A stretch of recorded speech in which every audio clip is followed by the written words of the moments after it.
Your ego is always going to try to keep you as safe as possible.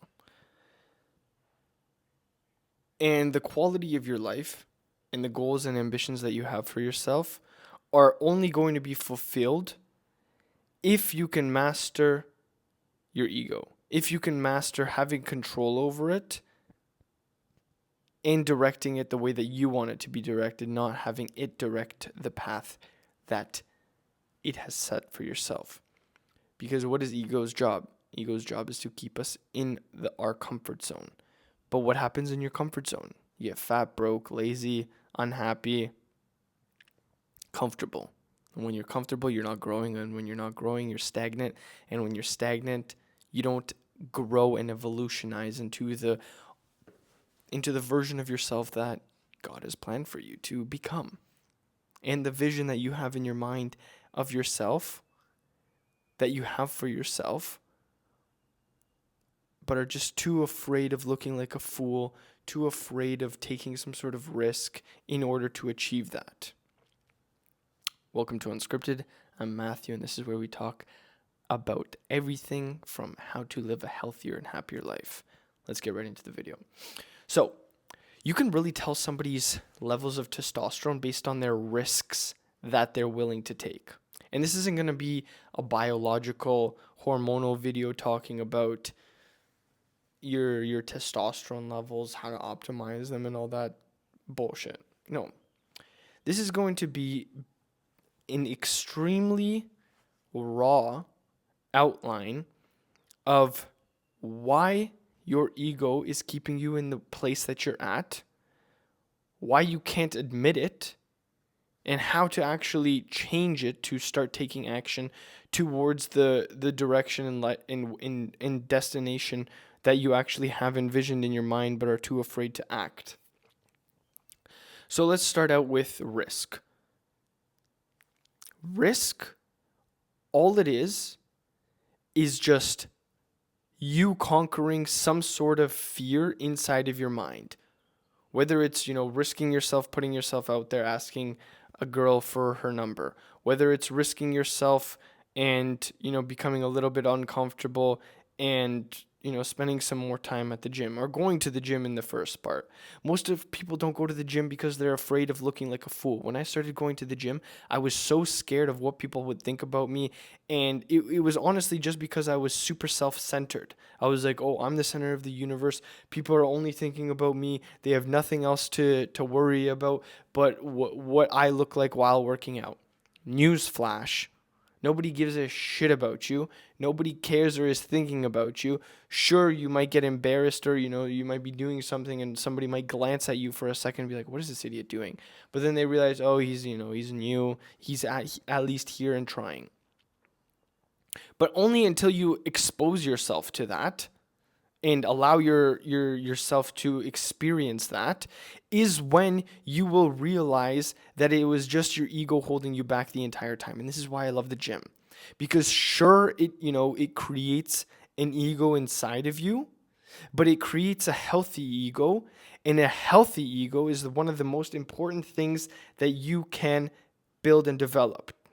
Because most people walk around with inflated egos. Inflated egos that stop them from taking any sort of risk, think and make them feel like they are the center of the universe, the best at everything, and are just overall arrogant assholes. But a humble, controlled, and healthy ego will allow you to take action towards the things that you want, and more importantly, guide you into the direction that you have or God has envisioned for you. Right? So let's go into a good example. A good example was before going into the gym, I was so scared of what people thought about me. It's because I was self-centered. I thought that, oh, everybody's thinking about me. My ego was protecting me. No, don't go to the gym. Don't start losing weight. It's going to require you to start doing different things. We don't want to start doing different things. We like the way that we're eating when we can order whatever we want to order, eat whatever we want to eat. But then I thought of myself, I'm like, okay, well, where am I going to end up in 10, 15 years? Well, I'm going to be on my deathbed and I'm going to regret everything because I'm some lazy, broke, fat blob that has no inspiration, that doesn't look at himself in the mirror and thinks, oh my God, yes, I did this. Why? All because I just let my ego keep me in my comfort zone. And your ego's job is to keep you in your comfort zone because it likes predictability, stability, and just overall an understanding of what's going to happen. Your mind is your biggest trickster. And what do I mean by this? It thinks it can predict the future. It thinks it's going to know what's going to happen. You're on a bus with a bunch of people and you see a cute girl. You're like, oh, she's so beautiful. I would love to, get her name at least, or maybe even go as far as take her out for I don't know, breakfast or some crazy thing like that. Oh, let me go get her name. How hard can this be? I just walk up to her. Hey, my name is Matthew. What's your name? Oh, it's whatever. Julia. Nice to meet you, Julia. I thought you were cute. I wanted to get to know your name and maybe take you out for dinner. Like, in reality, it sounds that simple because it is that fucking simple. But our mind and our ego keeps us safe because it starts thinking about all these other universal realities that could happen that are almost likely never going to happen, but our mind keeps us safe because it thinks it's going to happen that way, or it predicts that version of happening, which stops us from even attempting it. Right? It's like, oh, you're going to walk up to the girl, she's going to laugh at you, she's going to call you a creep, and then everybody in the bus is going to stare at you and they're going to think, what the hell's wrong with this guy? Or more importantly, your ego doesn't want to get rejected, and it doesn't want to look like a failure. It doesn't want to look like, it just doesn't want to get rejected. So it doesn't even attempt it in the first place. Right? And that's why so many people live in their comfortable routines with the same results, dreaming and hoping and having huge ambitions of different results, and like dreams that they only dream about. Oh, I wish I had a six-pack. I wish I was shredded. I wish I had my own business. I wish I had this, Ferrari or this Lamborghini. But it requires me to do things to get to that, because most of us, we know what we're supposed to be doing. We know what we need to do to get that, super hot model. We know what we need to do to get that $1 million a month. We know what we need to do to get that Porsche, to get that Ferrari, to get that house, to get that six-pack. But our ego keeps us in this comfort zone because it's afraid of what might happen if we try to attempt that. Oh, we're going to attempt, losing 50 pounds. But then what if we don't lose 50 pounds? I'm going to look like a failure, and I don't want to look like a failure, so I'd rather just be comfortable and stay at 250 pounds. Your goal is you're at 250 pounds, you want to get to 200 pounds, you need to lose 50 pounds. Your ego thinks to yourself and is holding you back, where it's like, oh, okay, you know what? Honestly, Matthew, it's more safe for you to not get uncomfortable and possibly not lose those 50 pounds, because, you can fail in the process, you can get, rejected or something. So let's just continue what we're doing because we're familiar with that and we're happy with that. And it's so far working for us. Like, we're alive, we're fed, we're fat and happy, and nothing else can be going wrong. But deep down subconsciously that you don't want to be laying down on your deathbed 300 pounds. So you need to do something about it, but you can't do something about it because your mind is holding you constrained to your present situation and your present moment. Remember, your ego doesn't like to get rejected. It doesn't want to look like a failure.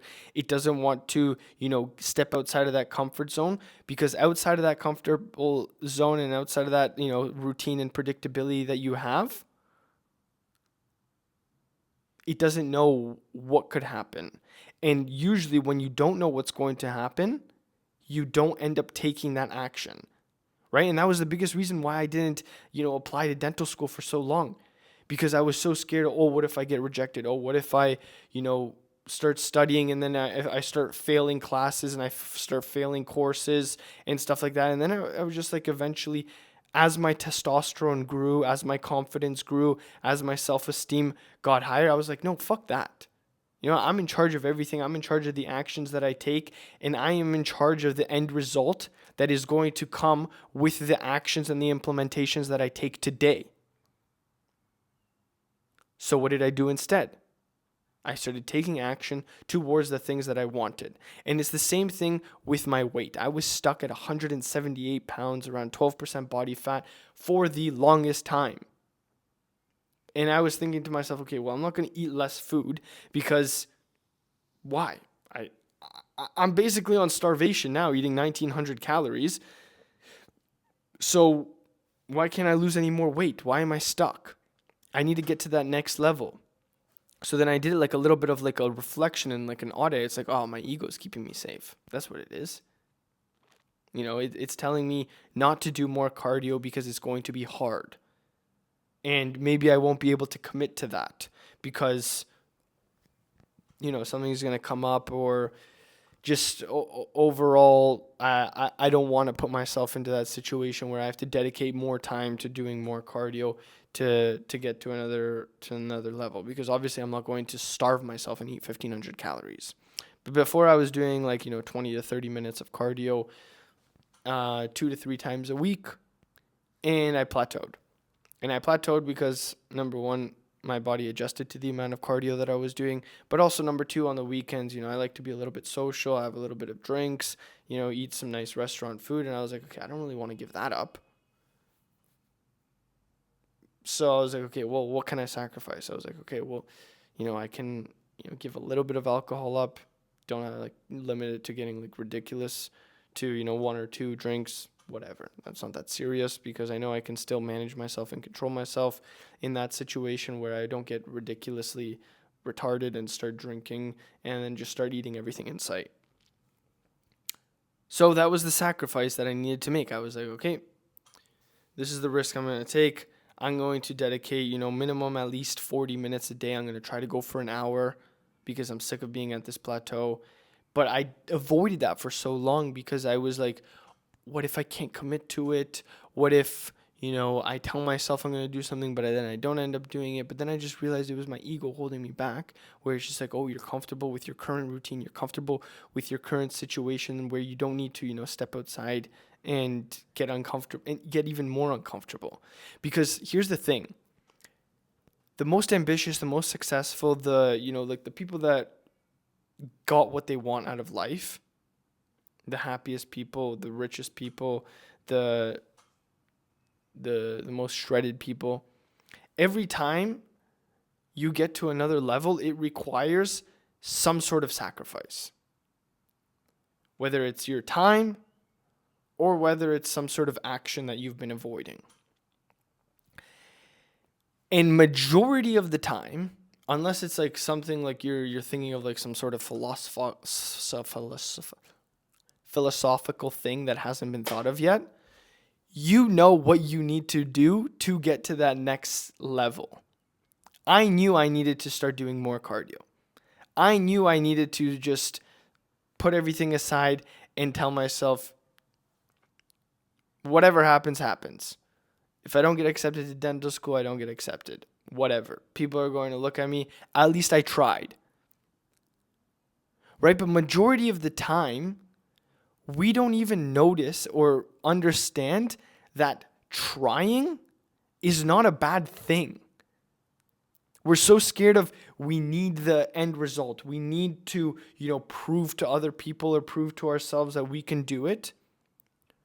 Where trying is not even good enough these days.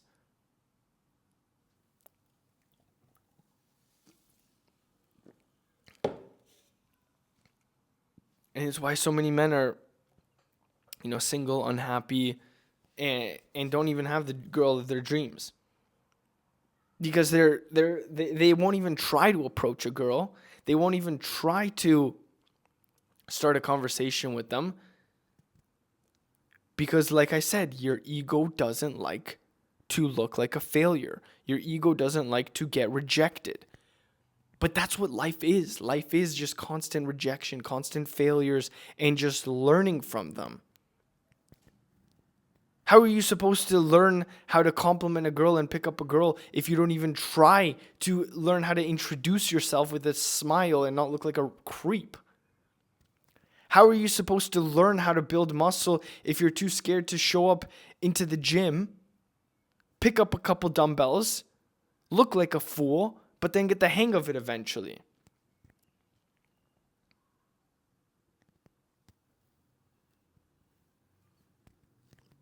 Hello, you got to look like a failure. Hello, you got to look like a buffoon. You got to get outside of that comfort zone where your ego is holding you and keeping you in there.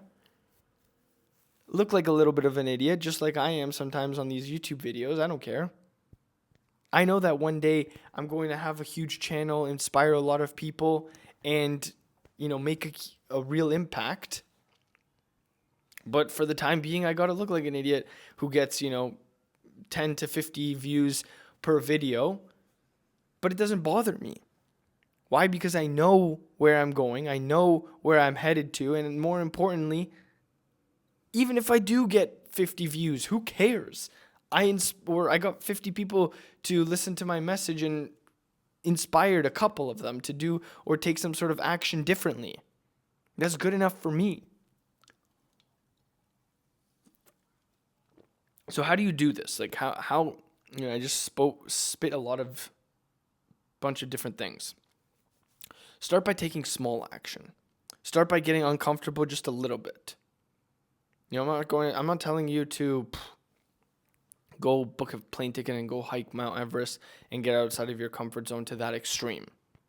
Because then you're just going to fail. And my favorite example is the one I use a lot of the time.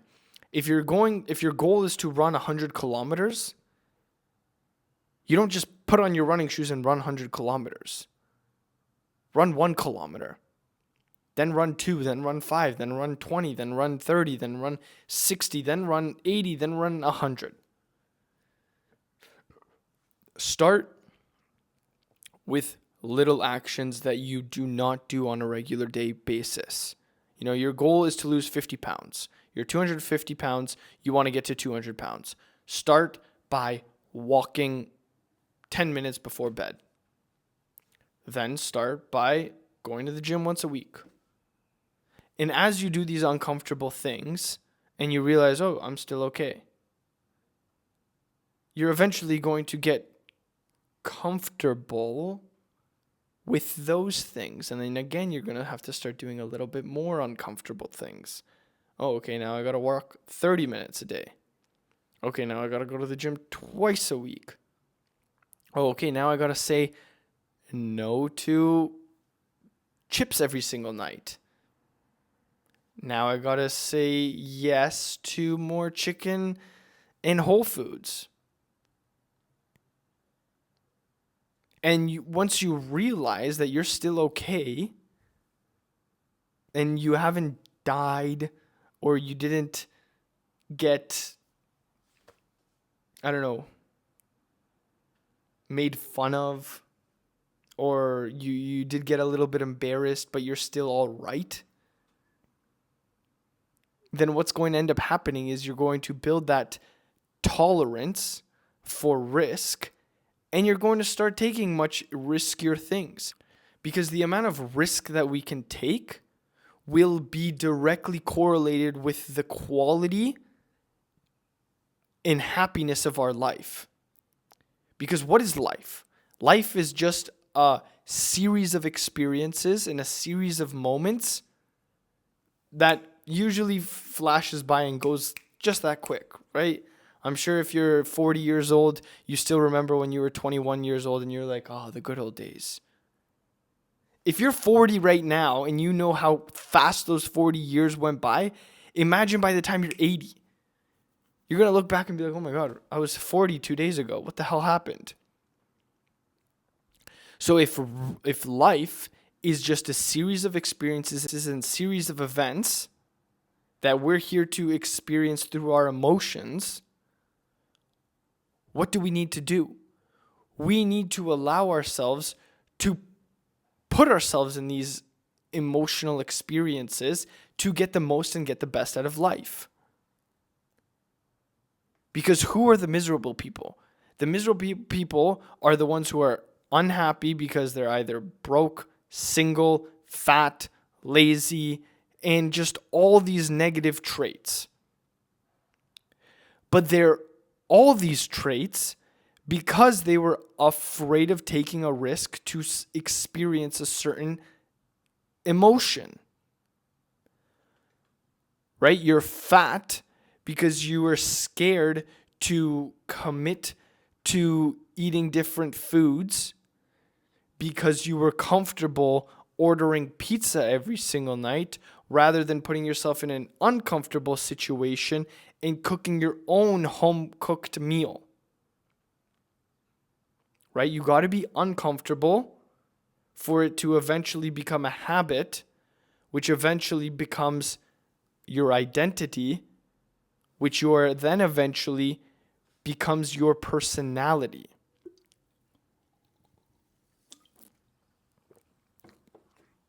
So, if life is just a amount of experiences and emotions that we go through and feel and experience, how do we make the most of it? We make the most of it by experiencing more things. And experiencing more things is only going to happen if we step outside of our comfort zone. You could put the phone down for a second and stop scrolling and maybe lift your head up, and you'll see that there's a whole life out there for you to experience. So that when you are on your deathbed, so that when you are laying there in your final moments, you aren't thinking to yourself, oh, I wish I did that. Or I wish I attempted, for everybody's different. Like, personally, I couldn't give a shit if I climbed Mount Everest or not. Somebody might have that vision or dream, right? Everybody has a unique and individual life because we are being experienced, like the universe is being experienced through us in human form, right? That's why everybody has their own unique dreams, their own unique visions, and their own unique desires. And through those unique dreams, visions, and desires, they are put inside of your mind because the universe, God, whatever you would like to call it, I like to call it God and Jesus Christ, wants to experience this life that he has created through you. And it is your job for that to happen so you are not miserable, unhappy, unhealthy, to fulfill those dreams, desires, and visions that you have inside of your mind that you can only read, that you can only feel, that you can only experience by putting yourself outside of that comfort zone. Right? My goal is to transform 1,000 people's lives through fitness coaching. I knew that, content alone won't get me enough clients to do that. So I started running ads. And I was extremely scared of running ads because I thought to myself, I'm going to have to spend some money. What if I lose it? What if this? What if that? What if I go broke doing this? But do you see, it's my ego that's holding me back because it's causing and showing me all these negative things and fears and risks that I have to take in order to do that. And that's why it says over 1,000,000 times in the Bible, do not fear, have faith. Even if you have faith the size of a mustard seed, you can move mountains. But real faith is knowing truly inside of your heart that if you dedicate yourself to something, you can have it. Why? Because it was put there in your mind in the first place for you to experience through God.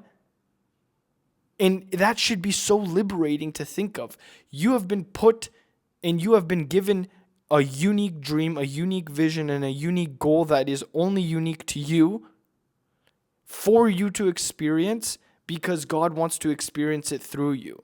So stop being so self-centered, so arrogant, and so honestly just selfish that you think that the entire world revolves around you, that if you don't do it,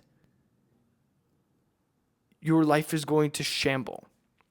Because it will, but nobody's going to care. And that should be so liberating. Because, it's not that everybody else around us gets so affected by this. And it's not that everybody else, maybe your closest family or your friends, oh, look, he's tried to start this business, but look, it's not really working out for him. Ha ha ha, he's a failure. Those are the really only people. Oh, look, he tried to approach that girl at the gym, but he got rejected. Now the entire gym is thinking and talking about you. Do you really think that people have nothing better to do with their own lives than to think and talk about you? Do you know how selfish that is? Do you realize how selfish that is? Do you realize how, you are not that important, dude? There is so many things that people have to think about and to revolve their life around you that you are the least on their list. So that should be liberating enough for you to go ahead and do that thing. And more importantly, it should be freeing, because the more that you build your risk tolerance, the more that you step outside of your comfort zone, the more you build that relationship with your ego where it's an extremely healthy relationship, right? Because there's people with high egos that are just arrogant, that are just, there's a healthy ego, there's a healthy high ego, and healthy high humble ego, and then there's just like an arrogant prick, insecure ego. And that's why I love the gym, because the gym allows you to realize that with failure, you become humble, and it's okay. You should think you're the best. I think I'm the best, but you should also think that you're the best. Even though I think I'm the best, you should think you're the best at whatever you do. But you should also respect and have humility to everybody around you and know that we are all equal. Right? Even though you know that you're the best deep down inside, because this is your one life, this is your one body that you've been given, you should know that you're still equal to everybody else around you, because you are no more special than anybody else. You can die just like this, just like I can, which is one of the most liberating thoughts or feelings that you can come to.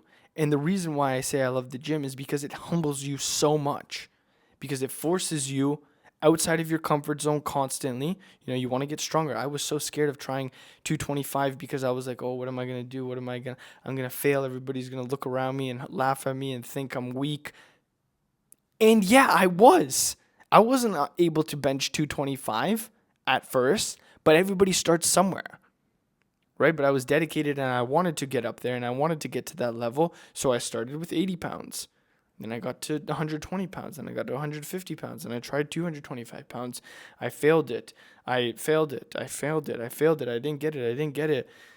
I couldn't get it up once.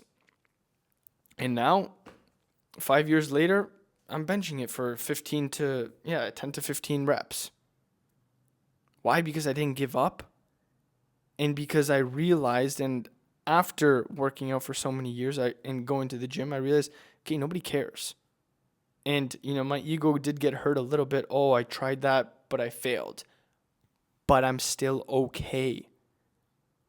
And that's the most important part. You're going to try so many things and you're going to take action to so many dreams and visions that you have, whether it's asking that girl out, whether it's starting that business, whether it's applying to that school that scares you, whether it's, applying to that job that, you're scared of, but then getting rejected from that job, getting rejected from that school, getting rejected from that girl, getting, rejected from that weight that you attempted, but realizing that you're still alive, you're still okay, and just trying it again, trying it again, trying it again, trying it again until you do get it. Because that's all that life is. It's experiences, and we are here to experience. And the more experiences that you stack, the more times you put yourself outside of your comfort zone, the more times you try things that are, a little bit scary to you, the more you will look back on your life and have more rich and meaningful and great experiences that when you are on your deathbed, you don't have any regrets. You did a good job. You did the best you can. And you're happy. I'm going to leave you there. If you enjoyed the video, I love you guys. Create more than you consume, serve others, love everyone. If you found some value from this video, share it with somebody else because it's referrals like this that grow the channel. If you're new here, I love you and I will see you and I will see you in the next one. Peace.